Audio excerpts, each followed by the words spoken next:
Hello, welcome to Acoustic Spotlight, the program that profiles performers of acoustic music. I'm your host, Rich Pietrzak. Today's spotlight falls on a young singer-songwriter from Eustis, Florida, Emily Stine. You and I in slow dance pictures with miles in between. Pretty little girls in white gowns, your favorite nighttime dreams. You never been around me when the lights go down. I might not be that little girl at all. I might like to take control. I like you back against the wall.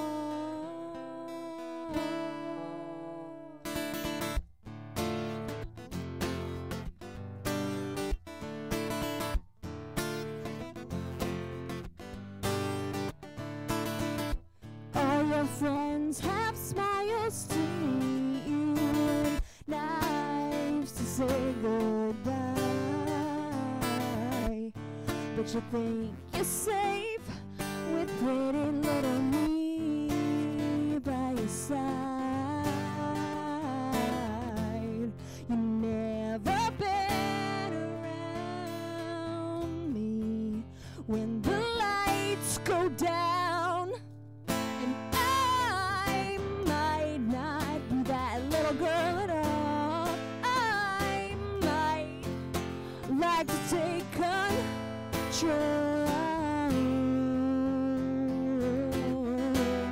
The rules were set the way you said. I played the game just like in your head. And then I stepped out of bounds and you found the world that changed. I might not be that little girl at all.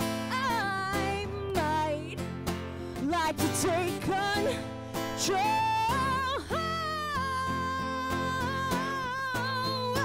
I might not be that little girl at all. I might like to take control. I like you back against the wall.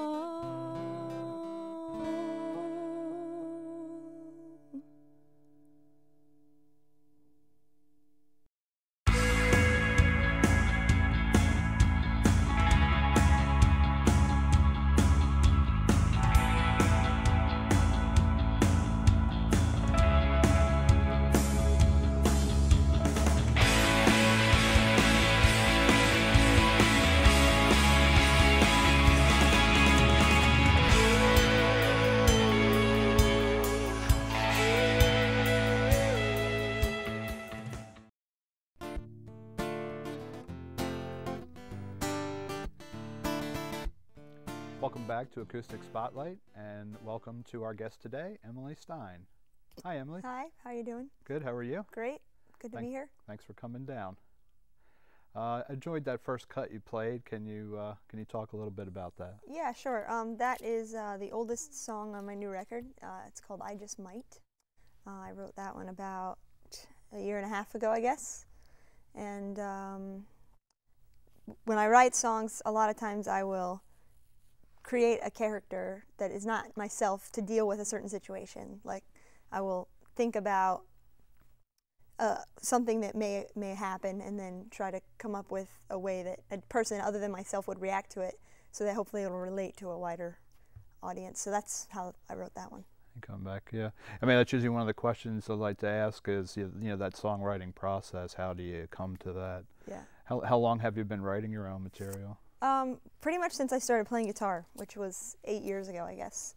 Oh. It was easier just to make up my own stuff than try to learn somebody else's, honestly. It's kind of lazy, but that's why I started writing. Is that how you came to it?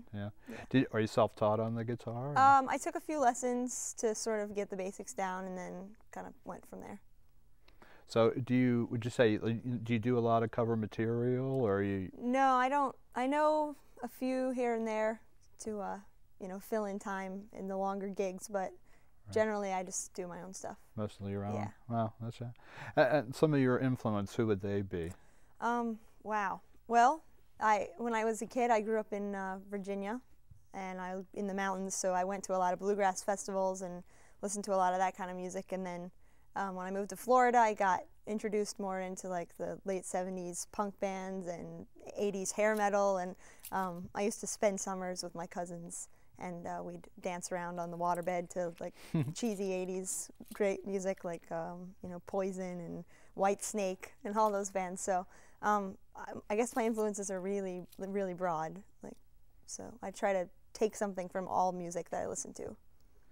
It's kind of a different tack to be on the acoustic side playing. Yeah. With that kind of influence. It is. I think it brings sort of something different to the table when I mean, I write the songs on the acoustic guitar in their basic form. That's how they were sort of produced. And then it's fun to watch them go from an acoustic song to something bigger and more produced on a record. But I like to get back to playing them just on the guitar. You know, you have to really analyze and break down the song that way without all the fluff around it to make it sound big and epic, you know. Yeah, that's one of those things that's always kind of puzzled me, as to when you hear a band play or a song on a record with a band, it's like, how do you write that when, you know, if you, the instrumentation that you know is the guitar. So. Right. Well, I think there's different approaches. With some bands, they're a band, you know. I'm just Emily Stine, and then sometimes I have a band, and it's different musicians. So we don't have that sort of cohesive writing. I know a lot of bands get together and they just sit at their rehearsal space and jam, and so the drummer may come up with a cool, you know, beat, or the guitar player has a riff, and they just build the song from there. But with me, I write the song on the acoustic guitar, and then I sort of have an idea. Well, I can't play the drums, but I sort of know how they work, you know. Right. And same with bass, and I have an idea in my head, and sometimes I work with a producer or whatever that may have their own ideas, and we just build it from there and find musicians that style fit that song, and just kind of get them to come in and let them do their own creative thing, but kind of give them some guidelines about, you know, where the song is headed. Now, you seem really comfortable playing just yourself and the guitar, but you prefer having a band behind you? Yeah, yeah. I've played guitar out of, you know, acoustic out of necessity. Just I know that I'm going to show up for rehearsal, you know, and I know that I'm gonna, you know, show up at the gig on time. So just to keep being able to play live between bands, I play acoustic, because performing is definitely the aspect of the whole thing that I enjoy the most. Like, I like writing songs and I like recording, but ultimately it's so that I can play shows. Right, right. I remember seeing this performer, Jim White, and he played by himself, but he had a drum machine and kind of a tape machine with him. And at one point he said, yeah, I call this the drummer who doesn't drink. You know, that was his his answer to that. So. Yeah, I know all about that. That's funny, yeah. Now, do you play anything else beside the guitar? Or? No, not really. I bought a Native American flute this summer. I'm starting to sort of practice it, but it's a very cool instrument. But no, I wouldn't say that, you know, I know the keys on the piano, but I'd have to really sit down and practice. And right. I wouldn't call myself a concert pianist or anything. Yeah. I guess sometimes too, to have that ability to be able to use a band and like you said, incorporate some of those other sounds, it helps to have some other instrumentation knowledge. And you know. I mean, I'm comfortable playing and singing at the same time, but when you have other elements in there to add depth to the song, you don't have to concentrate so much on the like creating percussion and rhythm and everything with the one guitar. So it frees me up to kind of do, maybe I change up the rhythm on the guitar so that it, you know, I can sort of move around more and perform the song. Right, right. Well, speaking of performing the songs, would you like to do a couple more for us? Yeah, sure. I think I'll do my acoustic punk rock song for you, if that's all right. Oh, sure, yeah. Great. Yeah, that'll be good. All right. All right, well, we'll be back in a minute with a couple more songs from Emily Stine.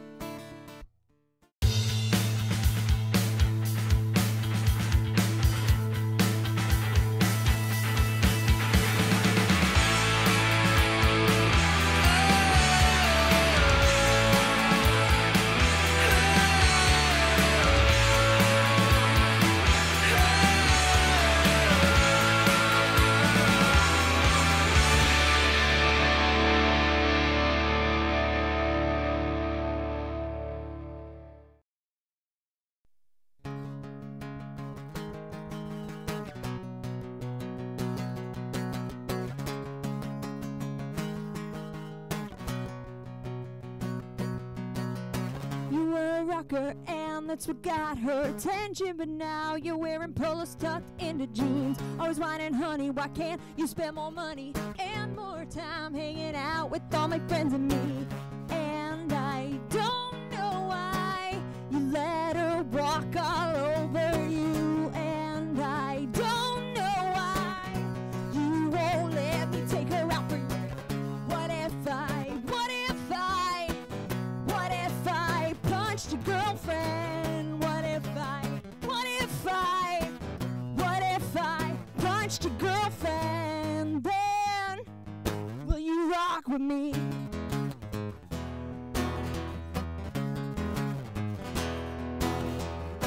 Your friends all hate her, you promise to call them later, but you don't, 'cause she's always right there checking up on you, always complaining about how she's draining you, but you go running right back to her. And I don't know why you let her walk all over you, and I don't know why you won't let me take her out for you. What if I punched your girlfriend? What if I punched your girlfriend? Then will you rock with me?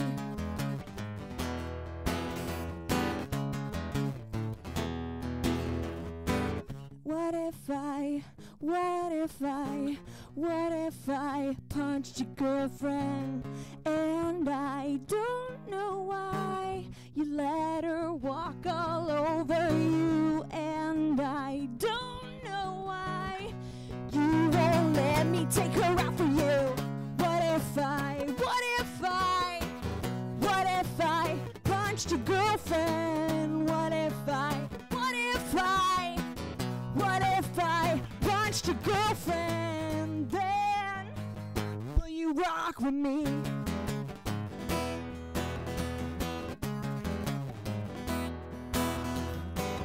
What if I punched your girlfriend? What if I punched your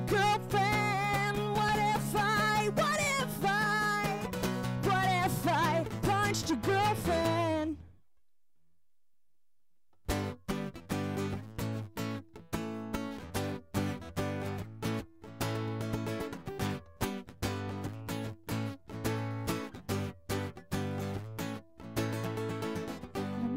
Brilliant words fumble, all I can say is hello.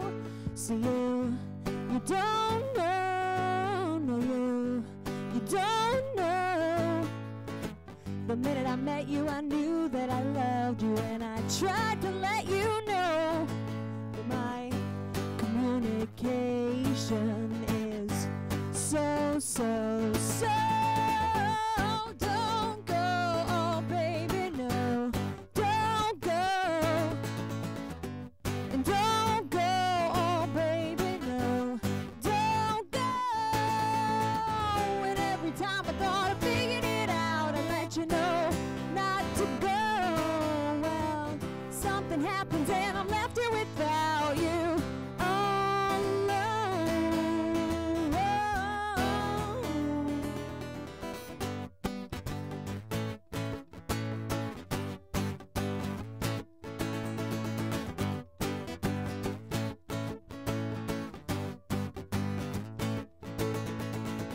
You make my knees buckle and my eyes hit the floor. So you don't know, no, you don't know. The second I saw you, I started to want you, and I tried to let you know that my communication is so. Don't go, oh baby, no. Don't go. Don't go, oh baby, no. Don't go. And every time I thought I figured it out, I let you know not to go. Well, something happens and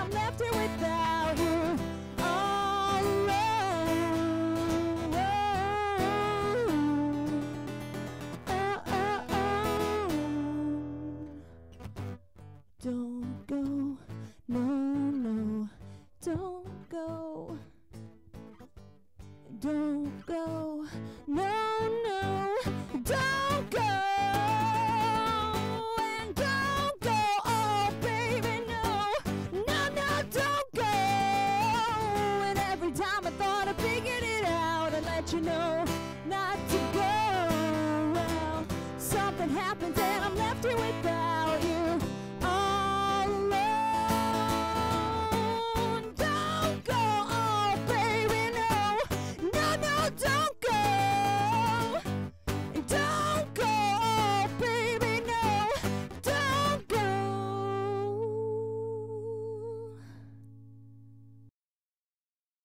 So in 1975, the United States ranked 3rd in the world in percentage of... Must be the new guy. Guess you can say I was with you guys the whole time. New guy. UCF and the Central Florida Research Park have helped create 41,000 jobs and contributed about $3.3 billion to the regional economy. 3, and that's only... new girl. So if it seems like your company's growing, it probably is. UCF stands for opportunity.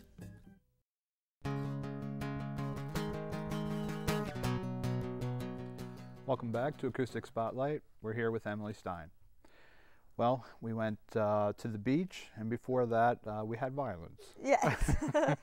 Oh, not real violence. No, no. Necessary, maybe. Sure. Yeah. You know, well, back to having, trying to have a band. Often I will acquire a really great group of musicians who then think they need girlfriends, and then the girlfriends don't want them to play in a band with a girl, and it just gets, you know, out of control. A little difficult. Yeah. But it's, you know, it's not even necessarily just about bands. It can really apply to any situation where you get into a relationship with someone who started dating you because of what you did, or, you know, and then they change their mind and decide that you should get a real job and make money and, you know, take them to dinner. But that's not the life of a musician, so. Yeah, that's tough. Do you work full-time, or are you playing full-time? Well, I do, I'm a tour guide at Universal, my day job. You won't recognize me if you see me at work. I have to take out the nose ring and slick the hair over, you know. Yeah. But it's a very flexible job, and it allows me to travel and do that kind of thing, so. That's great, yeah. Is that your goal, you know? Yeah. I mean, I've considered, you know, quitting the day job and just doing like cover gigs in between, but because that's really the only way to make enough money to live, is if you do play cover shows and that kind of thing. But I'd rather just focus on the creative side of it and work the day job. Music, yeah. I think that in the end will be more fulfilling to you, you know, no matter what happens. Right. But plus, there's health benefits, so that's good. yeah. Which is, something we'll have to be aware of these days, yeah. Now, Don't Go is kind of a little softer side, maybe not softer, but... yeah, it's, that was pretty much the one song that I really wrote about myself. I'm a very introverted person. I have a hard time meeting people, and sometimes when I play at shows, friends will come up and talk to me that I know really well and say, hey, you were really mean to that person when they came up, and I'm like, no, I didn't mean to be mean.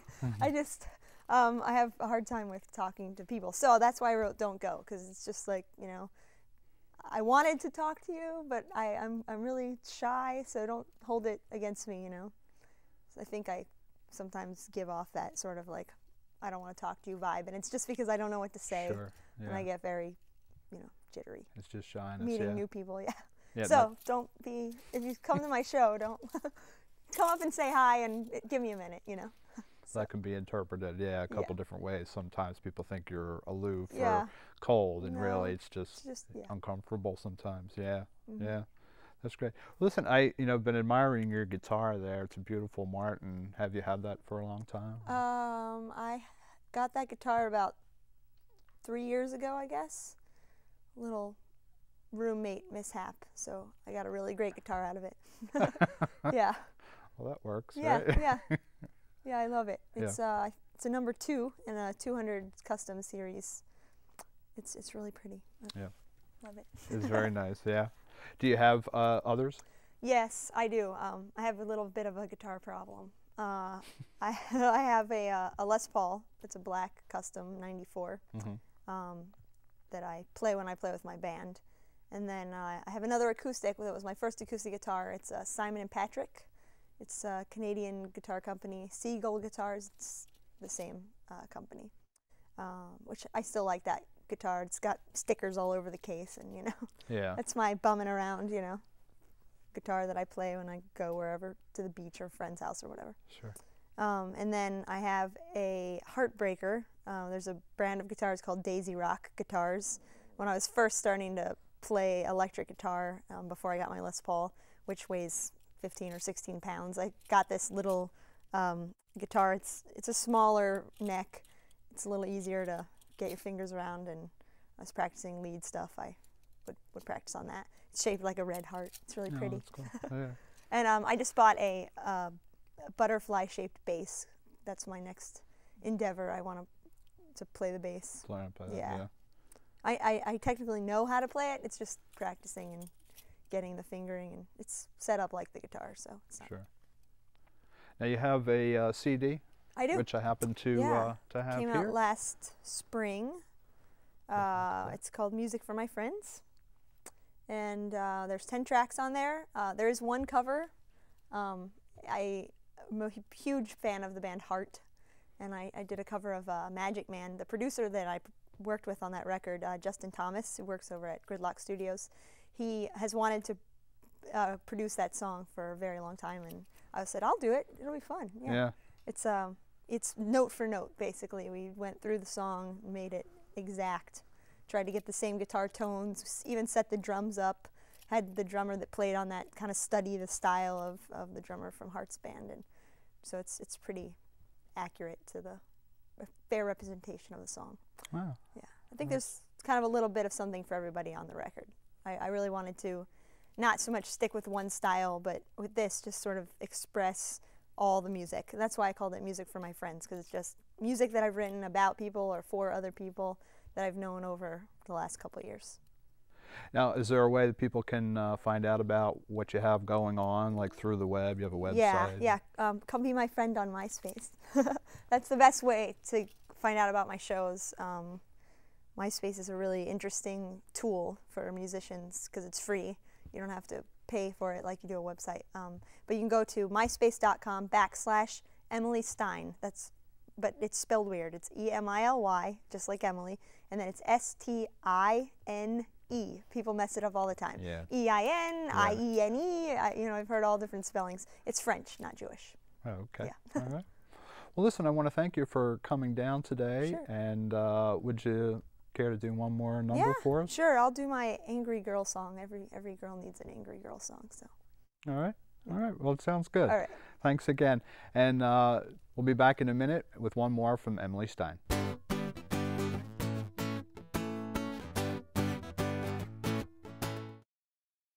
Attendance, people, listen up. Albertson. Here. Barnes. Here. Swain. Here. Reyes. Here. Perez. Here. Clark. Here. Gerbic. Here. Sellers. Here. Nguyen. Here. Tomei. Here. And Miller. Here. In our classrooms and throughout our community, UCF stands for opportunity.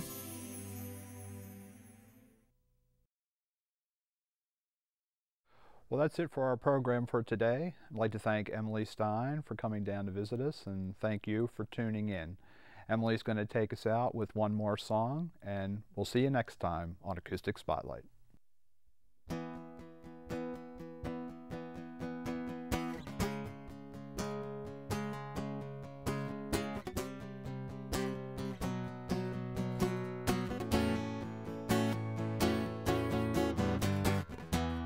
Kept the army held at bay without you. Waited for the day you'd say you'd come to take my place. And when I walked into your room, her letter said she'd meet you there. So I left with all my